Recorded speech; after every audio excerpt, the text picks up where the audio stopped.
Welcome back to our Jessica's creative channel. ఈరోజు వీడియోలో భాగంగా ఈ మధ్య తెలుగు రాష్ట్రాలలో చోటు చేసుకున్నటువంటి ఉదంతము జానీ మాస్టర్ యొక్క విషయము. ఈ యొక్క కేసులో భాగంగా ఎవరైతే నార్త్ ఇండియన్కి సంబంధించినటువంటి ఒక మహిళను అసిస్టెంట్ కొరియోగ్రాఫర్ని లైంగిక వేధింపుల కేసులో జానీ మాస్టర్ ఆరోపణలు ఎదుర్కొంటున్నారు. ఆ విషయం తెలిసిన దగ్గర నుంచి జానీ మాస్టర్ ఎవరికి చిక్కకుండా, ఆయన సమాధానం చెప్పకుండా ఆయన పలు చోట్ల సైలెంట్గా వహించడం జరిగింది. ఈ విషయంలో పోలీసులు ఆమె ఎవరైతే అసిస్టెంట్ కొరియోగ్రాఫర్ ఉన్నారో ఆమె యొక్క వాంగ్మూలాన్ని తీసుకొని కేసు ఫైల్ చేసి అతని కోసం వెతకటం మొదలుపెట్టారు. రీసెంట్గా ఈరోజు గోవాలో జానీ మాస్టర్ని నార్సింగ్ పోలీసులు అరెస్ట్ చేసి హైదరాబాద్కు తీసుకొచ్చారు. హైదరాబాద్లోని ఉప్పరపల్లి కోర్టులో హాజరుపరిచారు. అక్కడ హాజరుపరిచి పోలీసులు అక్కడ అతన్ని జానీ మాస్టర్ని విచారించి కొన్ని ప్రశ్నలు సంధించారు. అతను కొన్ని ప్రశ్నలకు తడబడుతూ సమాధానం ఇవ్వడం జరిగింది. మరియు కొంత టెన్షన్గా లోనవుతున్నట్లు కూడా పోలీసులు గమనించారు. ఇంకా అతని నుంచి జానీ మాస్టర్ నుంచి ఇంకా మనకి చాలా విషయాలు రాబట్టుకోవాల్సినటువంటి విషయం ఉంది కాబట్టి వెంటనే అతనికి చెంగలగూడ జైలుకు తరలించారు.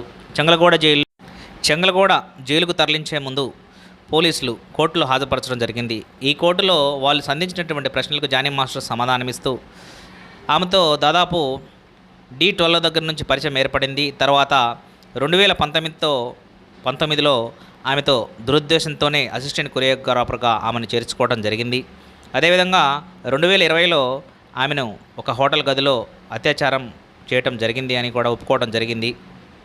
మరియు అప్పటి నుంచి ఇప్పుడు దాకా అంటే 4 సంవత్సరాల కాలంలో ఆ సమయంలో 2020 సమయంలో ఆమె యొక్క వయసు 16 సంవత్సరాలు.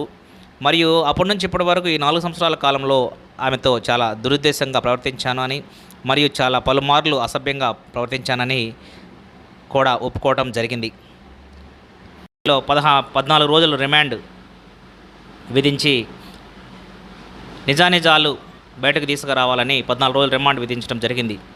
ఈ విషయంలో అంతకుముందే మంచు మనోజ్ కూడా స్పందించారు. దీనికి సంబంధించినటువంటి విషయంలో జానీ మాస్టరు ఈ విషయంలో అతని ఇన్వాల్వ్మెంట్ ఏమి లేకపోతే ఎందుకు కాముగా అతను ఎక్కడంటే అక్కడ దాక్కుంటున్నాడు, అతని యొక్క ప్రమేయం ఏమీ లేకపోతే ముందుకు వచ్చి సమాధానం చెప్పి దీంట్లో నా తప్పేమీ లేదు, ఇదంతా ఒక ఎలిగేషన్ మాత్రమే అని చెప్పాల్సినటువంటి అవసరం ఉంది కదా అని మంచు మనోజ్ చెప్పాడు. ఈ విషయంలో ఏదైనా సరే ఒకవేళ ఇది నిజము అని తేలినట్లయితే తప్పనిసరిగా ఎంత పెద్దవారైనా సరే తప్పనిసరిగా శిక్ష పడాల్సిందే అని ఆయన మంచు మనోజ్ ఒక మహిళకి అన్యాయం జరుగుతుంటే చూస్తూ ఊరుకోము అని ఆయన ఘాటుగా స్పందించడం జరిగింది.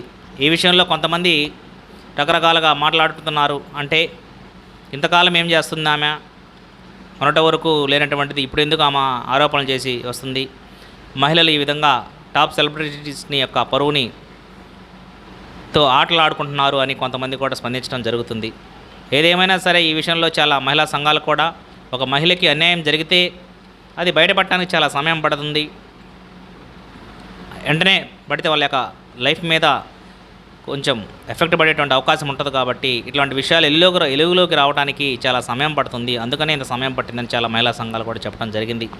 ఏదేమైనా సరే ఈ విషయంలో జానీ మాస్టర్ యొక్క విషయం గురించి కూడా అంతకుముందు తెలుసుకున్నాము. అతని యొక్క ఇండిసిప్లిను మరియు అతని యొక్క యారోగెంటు మరియు అతను కొంత గ్రూపిజము రాజకీయాలు ఇవన్నీ కూడా చాలా వరకు మనము గమనించాము. ఏం జరిగినా సరే ఈ యొక్క విషయంలో మహిళకి లేని అన్యాయం ఆమెకి జరిగినట్లయితే తప్పనిసరిగా ఆయనకి శిక్ష పడక తప్పదు. కొన్ని సెక్షన్ల ద్వారా అతనికి దాదాపు మినిమం ఒక 5 years నుంచి 10 years దాకా పడేటువంటి అవకాశం ఉంది. ఇవన్నీ నిజాలకేని రుజువైనట్లయితే అనేటువంటిది కోర్టు ద్వారా మనకి తెలుస్తుంది.